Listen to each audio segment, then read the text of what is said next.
Hello and welcome to Disney Movie Investigation. If this is your first time, welcome to the show. Each week we take a look at a movie that is featured on Disney+. We take a look at how the movie got made, some interesting trivia about the movie, as well as what led to future projects because of the movie, such as theme park attractions, sequels, or TV series. This episode we are going to take a look at the winner of our March bonus poll. This poll was featured on Facebook, so thanks to everyone that voted.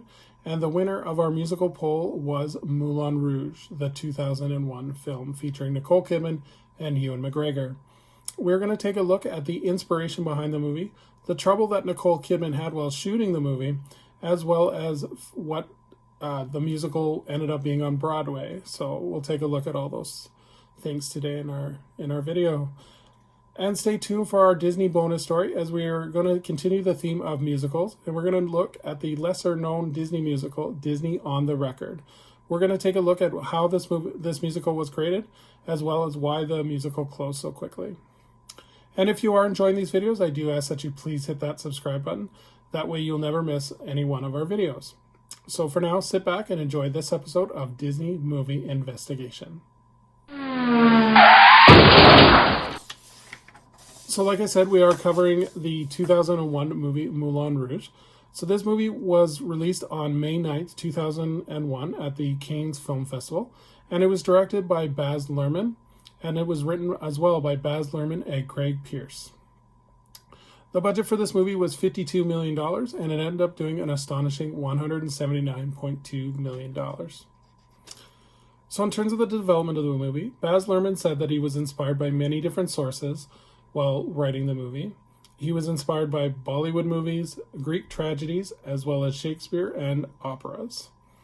Baz noted that he looked at several people while casting his leads. For the role of Christian, he looked at Leonardo DiCaprio, who actually auditioned while he was doing Romeo and Juliet for Baz Luhrmann. He also looked at Heath Ledger, Jake Gyllenhaal, and Hugh Jackman. But ultimately, it was Ewan McGregor that was cast as the role of Christian.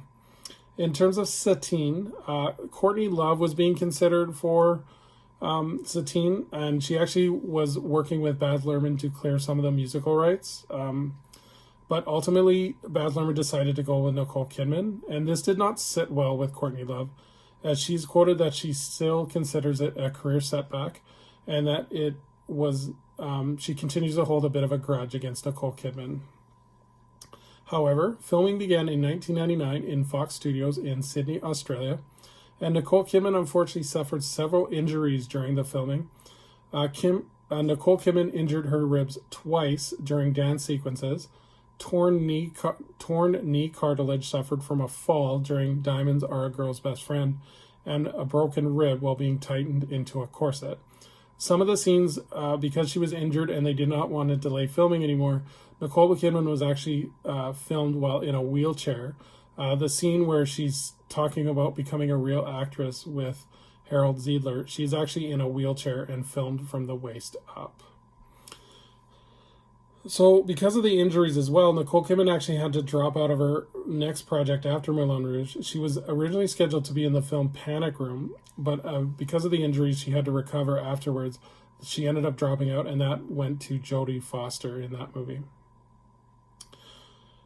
Production as well was trouble because it ran over schedule, and Fox Studios was already being booked for filming of Star Wars Episode 2, The Clone Wars.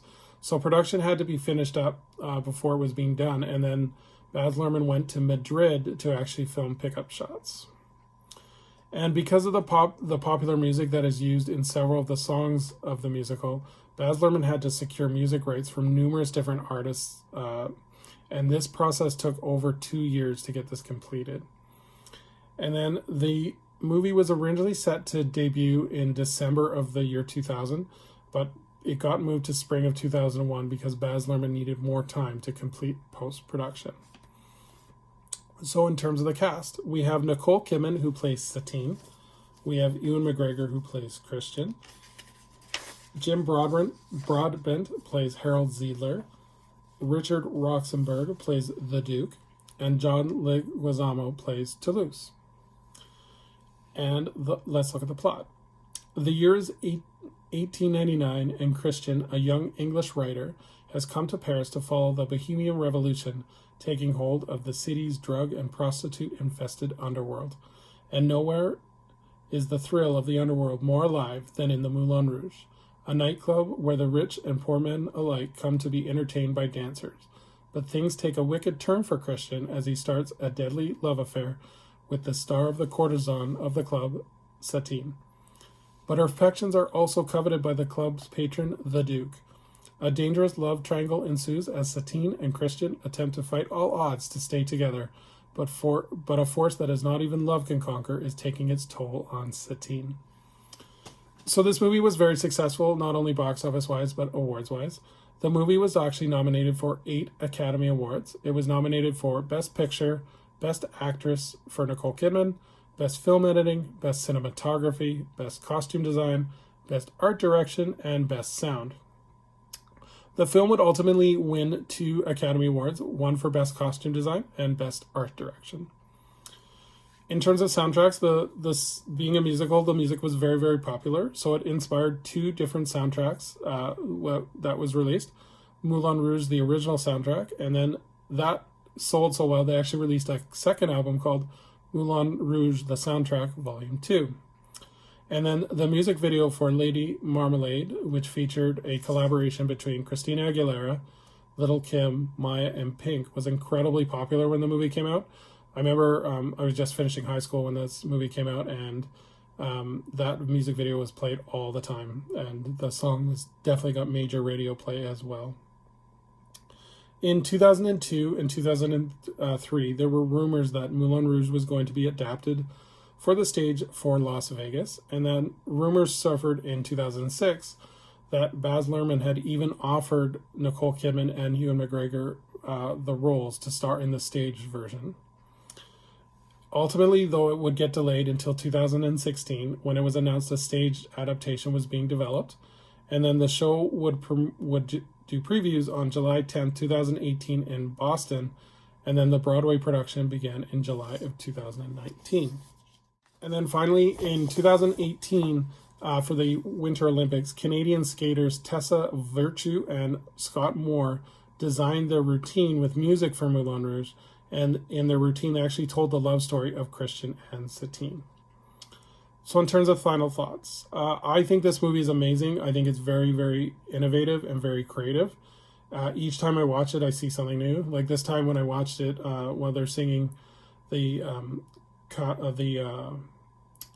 song with Nicole Kidman and Ewan McGregor, the love song, you can actually see background performers in the background singing along well. So I thought that was very creative. Jim Broadbent and Richard Roxbury deliver great performances. I love the villain of this piece, the Duke.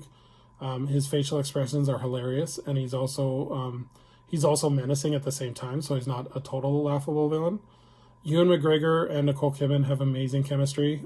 They really carry this movie. I think that was important because if you got the wrong actors in that area, the movie would fall totally flat, but it does not, so I think it's really good. The music is great. The musical works because the songs actually add to the story and feel natural to the characters. A lot of the time, especially musicals that are written for movies, the songs are just added to add songs, but this one actually feels natural to the point where the musical is actually for the story along, which I think is really great as well. So yeah, if you can't already tell, I highly recommend this movie as it's a great modern musical. And I'm hoping one day that I'll get to see the stage production because I have not seen it, unfortunately. So that's Moulin Rouge, and let's move on to our bonus story. So Disney on the Record is a jukebox musical review show which features classic songs from both Disney animated and live action movies. The musical opened in Cleveland in 2004 and toured for 9 months before being closed in Denver in mid-2005. So how did the musical get developed? After the success of Beauty and the Beast and Lion King on Broadway, Disney was brainstorming a way to feature a stage version that would catalog its vast library of Disney music. Initially created was a show called When You Wish, which was planned to be performed on Broadway, but this show never got past the workshop stages. Disney theatrical president Thomas Schumacher and Robert Longbottom then created the show Disney on the Record, which was designed as a road show that could tour across the country. The show was a simple story of 4 performers in a recording studio performing Disney songs. It was more about them singing the songs than it was about the story, so that's why the story is so loose. And then the songs would include Disney classics from Cinderella to Little Mermaid, all the way up until Home in the Range, as well as feature songs from Pixar movies as well, such as Toy Story, and then live-action songs as well from Mary Poppins. Musical supervisor David Chase then joined the project to help with the musical performances, and then the team chose Disney songs that would showcase the personalities of the characters and would be able to tell a story without words. So they were really focusing on the Disney music telling the story and not so much as a stage musical plot. Designers Robert Brill, Greg Barnes, and Natasha Katz were also brought in to design the show so that it could travel easily on the road. And then casting began in June 2004 with auditions being held around the country. Ultimately, the 4 main actors that were chosen were Emily Skinner, Brian Sutherland, Ashley Brown, and Andrew Samansky. So the show ran for a 36-week tour. Like I said, opening on November 19, 2004 in Cleveland, and then closing in Denver, Colorado on July 31st, 2005. Why did it close? The show played to disappointing small audiences, and Disney decided to shut the show down and cut their losses. They did release a CD featuring the original cast, released on March 12, 2005, and then the CD is currently available on iTunes. I do recommend it. It's a great listen, and they combine the songs in a very unique way. So I think it's worth the listening. My opinion, I've never seen the show, to be fair. My opinion on the show, why it wasn't successful, is I think audiences didn't know what the show was. When people think of a Disney show, they think of a Disney movie or going to a magical world, such as going to Paris for Beauty and the Beast, or going to the Africa Savannah for Lion King, or going under the sea for Little Mermaid. This was just in a recording studio, and it was singing Disney songs, so I don't think people kind of grasp the concept of it. The show, while the music is great, it's as basic as you can get. It's literally them performing in front of a soundstage, which I don't think is a bad thing, but I just don't think audiences were able to grasp what this was, and kind of that's why it ran for very small audiences. Disney has announced there is no future plans to release this even to other theatrical companies, and so far that's pretty much it in terms of the future of this show. Ashley Brown, who was originally in the cast, did go on. This was the start of her relationship with Disney Theatrical. She would go on to be cast as Mary Poppins on Broadway, as well as Belle in Beauty and the Beast revival. So that's pretty much it for Disney movie investigations for this week. I would ask that you please comment as what is your favorite scene or moment of Moulin Rouge? And in terms of our bonus story, did you end up seeing Disney on the Record or even listening to the musical soundtrack? What did you guys think of the show? Would you have gone to see the show on stage?